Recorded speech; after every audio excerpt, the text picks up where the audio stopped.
దైవజ్ఞ నూకల రవికుమార్ సిద్ధాంతి గారి ఆధ్వర్యంలో అష్టలక్ష్మి హోమం చేయించుకొనుటకై వెంటనే సంప్రదించండి. నమస్కారం గురుగారు. శ్రీమాత్రే నమః. గురుగారు, ఈ వీడియోలో వచ్చేసి మనం నక్షత్రాల గురించి మాట్లాడుకుందాం గురుగారు. ముఖ్యంగా కేతు దశలో పుట్టే నక్షత్రాలు ఏవి, అలాగే ఆ దశ ఎన్నాళ్ళ పాటు ఉంటుంది, ఎన్ని సంవత్సరాలు ఉంటుందో తెలియజేస్తూ ప్రతి ఒక్కరికి కూడా ఏదో ఒక దశ అంతర్దశలో కలిసి రావాలి కదా గురుగారు. వీళ్ళకి వివాహం అవనియండి, సంతానం కోసం చూస్తున్నా, లేకపోతే అసలు మా లైఫ్ ఒక టర్నింగ్ రావట్లేదు, మేము చాలా కష్టాల్లో ఉన్నాము అన్నప్పుడు అసలు వీళ్ళకి ఏ దశ యోగిస్తుందో కూడా తెలియజేస్తారా?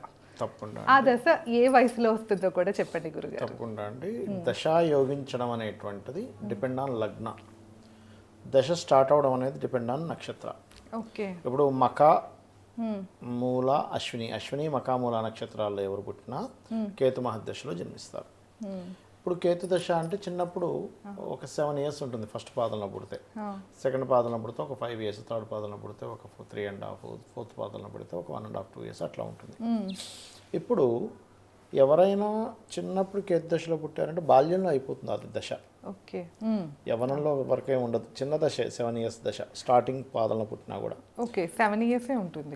ఎగ్జాక్ట్లీ. అయితే ఈ కేతు మహర్దశలో ఎవరైనా పుట్టారు అన్నప్పుడు ఫస్ట్ మీరు చెక్ చేసుకోవాల్సింది అంటే కేతు కండిషన్ ఏంటి.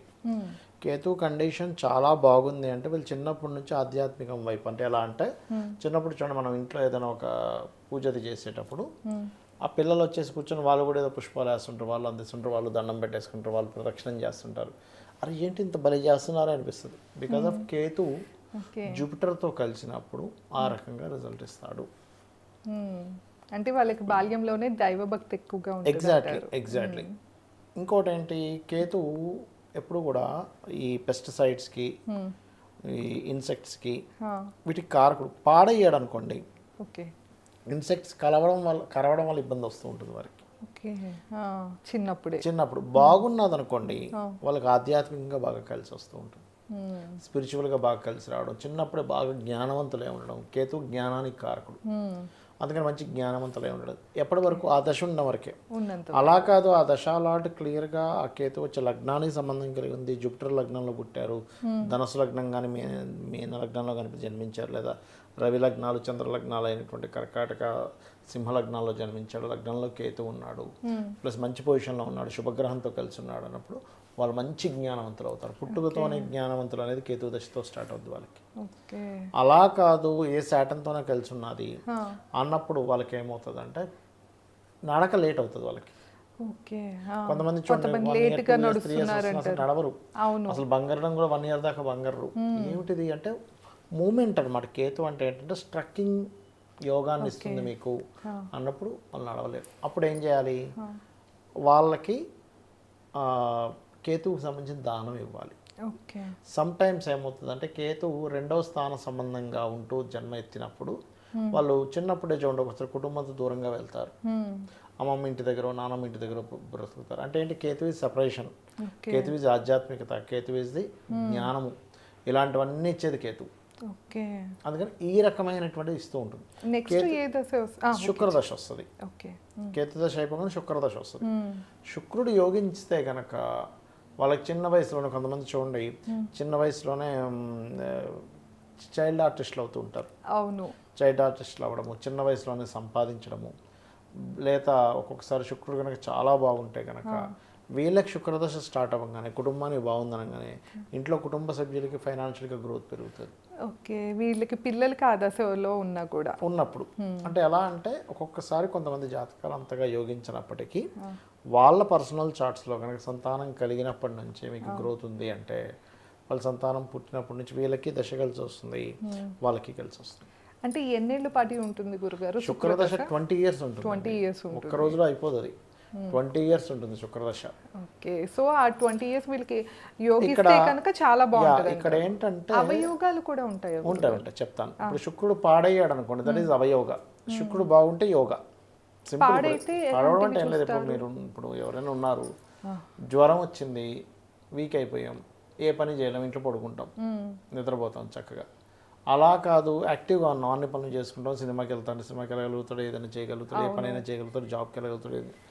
అంటే స్ట్రెంగ్త్ కోల్పోయింది ప్లానెట్. ఓకే. అవయోగము యోగం ఎలా ఏర్పడుతుంది అంటే ప్లానెట్ స్ట్రెంగ్త్గా ఉంటే ఎలా అయితే మనిషి ఆరోగ్యంగా ఉంటే అన్ని పనులు ఎలా చేయగలుగుతాడో, ప్లానెట్ బాగుంటే అది మీకు మంచి రిజల్ట్స్ ఇస్తుంది. ప్లానెట్ పాడవడం అంటే ఎలాగ పాపకత్తెల్లో ఉండడం, పాపగ్రహాలతో కలిసి పాడైపోయింది. అవును, అంటే మొత్తానికి ఈ 3 నక్షత్రాల వాళ్ళకి శుక్రదశ అయ్యేపాటికి ఒక 20 to 27 ఇయర్స్ మధ్య ఏజ్లో ఉంటారు. ఉంటుంది సో ఎగ్జాక్ట్లీ. అదే కరెక్ట్గా లైఫ్ సెటిల్మెంట్ కానీ లేకపోతే ఒక డెసిషన్ తీసుకునే టైం, మ్యారేజ్ కవనియండి, సెటిల్మెంట్కి.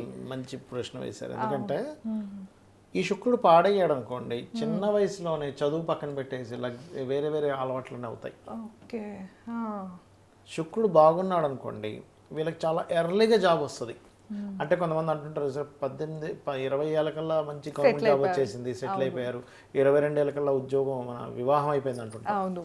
ఎందుకు? వీనస్ ఇస్ ది కారక్ of money, Venus is the కారక్ ఆఫ్ సుఖాలు, వీనస్ ఇస్ ది కారక్ of wife, okay, comforts, vehicles, ఇల్లులు. కొంతమంది చూడండి అసలు 23 ఏటకి కట్టేసాడండి ఇల్లు అంటుంటాం. అదే బికాస్ ఆఫ్ వీనస్ బాగున్నాడు. అంటే కేతు దశలో పుట్టినప్పటికీ శుక్రదశ వచ్చి శుక్రుడు కనుక 4-2 కనెక్టివిటీస్ ఉంటాయి, ధనానికి ధనం వస్తుంది, గృహం కట్టుకుంటాడు, వాహనం వచ్చేస్తుంది, మంచి భార్య వస్తుంది, పురుషుడైతే భర్త, స్త్రీ అయితే మంచి భర్త వస్తాడు, మ్యారిటల్ లైఫ్ బాగుంటుంది. ఓకే. అదే శుక్రుడు పాడయ్యాడు అనుకోండి, పాడైనప్పుడు ఎట్టి పరిస్థితుల్లో శుక్రదశలో వివాహం చేయకూడదు. చేస్తే ఏమవుతుంది? పాడైన శుక్రుడు కదా. అవును. అప్పుడు వాళ్ళకి వివాహ జీవితం విషయంలో ఇబ్బందులు వస్తాయి. ఓకే, అంటే విడిపోవడాలు, గొడవలు ఉండాలి.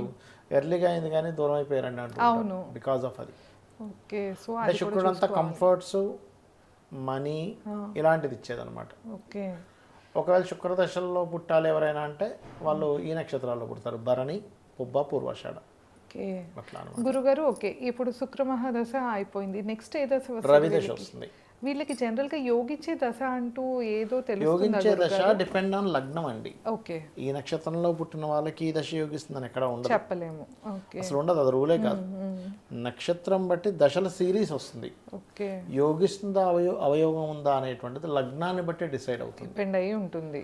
బట్ శుక్రుడు యోగిస్తేనేమో నేను ఇందాక చెప్పినట్టుగా ఫైనాన్షియల్ గ్రోత్, తొందరగా వివాహం అవడము, లగ్జరీ లైఫ్ ఉండడం, ఇవన్నీ ఉంటాయి. ఓకే, అంటే ఇప్పుడు అశ్విని, మక్క, మూల ఈ 3 నక్షత్రాల వాళ్ళు 27 లోపు సెటిల్ అవ్వకపోతే మటుకు వీళ్ళు చూసుకోవాలంటారు. అంటే 27 లోప అంటే వీళ్ళకి ఇప్పుడు మీరు అన్నట్టుగా కేతు దశ అయిపోగానే శుక్రదశ వచ్చింది, వీళ్ళకి శుక్రదశ వచ్చి యోగించింది, బాగుంది, ఇంట్లో వాళ్ళు బాగుంది, అబ్బాయికి బాగుంది, అమ్మాయికి బాగుంది అన్నప్పుడు వీళ్ళు ఎర్లీగా సెటిల్ అవుతారని మనం అర్థం చేసుకోవాలి. ఇన్ కేస్ అట్లా లేదు మీరు చెప్పినట్లు అంటే మటుకు ఒకసారి చూసుకోవాలి. ఒకవేళ శుక్రుడు తర్వాత రవి దశ వస్తుంది, రవి బాగున్నాడు అనుకోండి, అప్పుడు శుక్రదశ అయిపోయిన తర్వాత గవర్నమెంట్ వాటిలో సెటిల్ అవుతారు వీళ్ళు అక్కడ.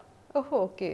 రవి దశలో అయితే దాదాపు గవర్నమెంట్ జాబ్స్ లో, ఎందుకంటే ఆ ఏజ్ కరెక్ట్ గా మీకు ఇందాక మనం మాట్లాడుకున్నట్టు 21 నుంచి 27 మధ్యలో వస్తుంది. 1వ పాదం అయితే 2వ పాదం, 3వ పాదం, 4వ పాదం వల్ల. ఇప్పుడు రవి దశ ఒక 6 సంవత్సరాలు ఉంటుంది, కరెక్ట్ గా మనకి అక్కడ జాబ్ చేసే ఏజే కదా అంతే. ఆ పర్టికులర్ రవి బాగున్నాడు. మనం అర్థం చేసుకోవాల్సింది ఏంటంటే జాతకం ఏం చెప్తుంది, ఆ చెప్తున్న వైపు మనం వెళ్ళాలంటే ఎలా అంటే ఇప్పుడు ఇటు వెళ్తే పంజాగుట్ట అండి, ఇటు వెళ్తే బంజారాయిల్స్. నేను బంజారాయిల్స్ వైపు వెళ్తే నేను పంజాగుట్ట కావాలంటే రాదు అది. అవును, నేను మళ్ళీ ఎక్కడో టర్న్ తీసుకుని ఇటే రావాలి. అంతే. ఇక్కడ ఏంటంటే చిన్న ప్రయాణమైనా ఇప్పుడు నేను ఇటు వెళ్తే పంజాగుట్ట, ఇటు బంజారాయిల్స్ అనుకున్నాను కదా, ఇటు పంజాగుట్ట అన్నప్పుడు నేను దీని మీద బైక్ మీద వెళ్ళిపోయినా చిన్న మారుతి 800 వెళ్ళగలుగుతా. అలా కాదండి, నేను రోల్స్ రాయిస్ కారు పెట్టుకున్నాను, అందులో మంచి పెట్రోల్ కొట్టించున్న మంచి డ్రైవరు, కొత్త కారు అని ఇటు వెళ్ళడానికి బంజారాయిల్స్ రాదు, ఇటే ఉంది. నీ కారు మంచిదే, నువ్వు వెళ్ళే రూట్ కరెక్ట్ అయి ఉండాలి. అవును. అట్లాగే మహాదశ ఏదైనా కూడా ఆ దశాలాడ్ బాగుంటే మీకు లగ్నానికి యోగకారకం అయితే యోగం ఇస్తుంది.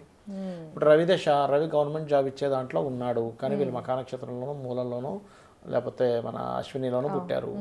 రవి బాగున్నప్పుడు మీరు గవర్నమెంట్ జాబ్స్ ట్రై చేసుకోండి అంటారు. Route is government job. Private jobs try చేస్తూ ప్రైవేట్స్లో ఉంటూ అక్కడ సరిగ్గా గ్రోత్ లేదు, ఇబ్బంది పడ్డం ఎందుకంటున్నా. అలా కాదు, రవి అయిపోయి చంద్రుడు వస్తాడు, 6 years తర్వాత 10 years ఆఫ్ చంద్రదశ ఉంటుంది. చంద్రుడు పర్టికులర్గా ఏంటంటే మీకు చేంజింగ్ ఆఫ్ ప్లానెట్ అంటాం, అంటే ఎక్కువ మారాలి. ఓకే. చంద్రదశల్లో కొన్ని ఎమోషన్స్, చంద్రుడు పాడైతే ఎమోషన్స్గా మనిషి వీక్ అయిపోతాడు, చంద్రుడు బాగుంటే ఎమోషనల్గా స్ట్రాంగ్ అవుతాడు.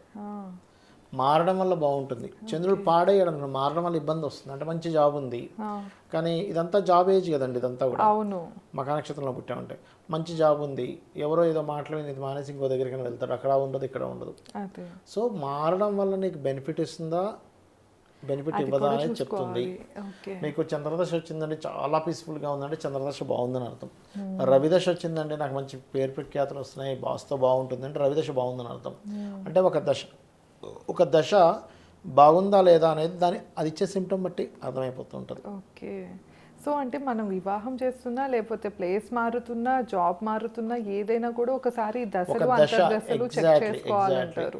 ఇప్పుడు మీరు వివాహం అనే మాట్లాడారు, శుక్రదశ నడుస్తుంది. ఫైనాన్షియల్ రంగాల్లో ఉండేవి తొందరగా సెట్ అవుతాయి మీకు. శుక్రుడు ఫైనాన్స్ కారకుడు, కళారంగాలు ఇలాంటి వాళ్ళు తొందరగా సెట్. రవిదశ నడుస్తుంది అనుకోండి, గవర్నమెంట్ పీపుల్ లేకపోతే డాక్టర్స్ లేకపోతే కొంచెం రాజకీయ రంగాల్లో ఉండేటువంటి ఇలాంటి వాళ్ళు తొందరగా సెట్ అవుతారు. ఓకే అదే మీకు మళ్ళీ అది ఉండే ప్లేస్మెంట్ని బట్టి బుధరాశుల్లో ఉంటేనేమో బంధువర్గం వాళ్ళు సెట్ అవ్వడం, చంద్రరాశుల్లో ఉంటే తల్లి ఇన్వాల్వ్ అవ్వడం వల్ల తొందరగా వివాహం అవ్వడం, రవి రాశుల్లో ఉంటే తండ్రి ఇన్వాల్వ్మెంట్ వల్ల వివాహం అవ్వడం. ఓకే అంటే ఎవరు చూస్తే మనకి సెట్ అవుతుందో కూడా తెలుస్తుంది. అంటే ఎవరు చూడాలి, ఎవరు ఇన్వాల్వ్ అవ్వాలి వాళ్ళ వివాహంలో, ఎప్పుడు అవ్వాలి, ఎప్పుడు చేయాలి, ఎప్పుడు చేయకూడదు. ఒకసారి నేను ఇట్లాగే ఒక అబ్బాయి జాబ్ రావట్లేదు నేను ఏమన్నా అంటే ఈసారి మీరు మీ ఫాదర్తో కలిసి వెళ్ళండి జాబ్కి అన్న. జాబ్ ఇంటర్వ్యూ కన్నా. ఎందుకు సార్ ఫాదర్తో లేదు మీరు వెళ్ళి చూడండి. Because of sun sign connect అయింది అతనికి జాబ్ ఇవ్వడానికి. సన్ ఈజ్ ద కార్క్ ఆఫ్ ఫాదర్తో కలిసి వెళ్ళిన రోజు ఆయనకి సెట్ అయింది. నేను చెప్పాను మీ ఫాదర్తో ఏదైనా జాబ్ ఉన్నా లేకపోతే మీ ఫాదర్కి సంబంధించిన ఏదైనా వృత్తి ఉందా మీరు తీసుకుంటే కూడా బాగుంటుంది.